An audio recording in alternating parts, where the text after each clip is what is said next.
ahangaha ni mu gitondo nibwo nkimara kugera Washington DC. Ahangaha ni ahantu ngiye gufatira ka breakfast.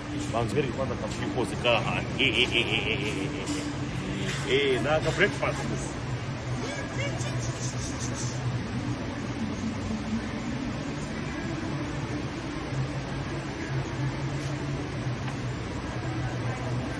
Iyi bayita group palata niyo ngiye kurya muri Washington DC. Group palata.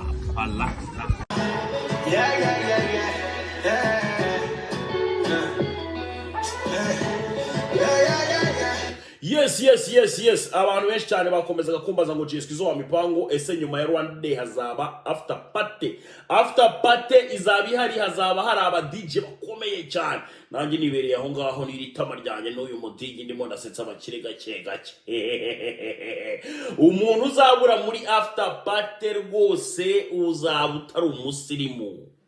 Ntihazagira umuntu ukubwira ngo yariye neza atabashije kurya kano kantu. Reba akantu mba ndimo ndirira. Nakabonye kano kantu. Izo bazita inyama z'ubutumbutumbu. Ngira ngo mwabibonye.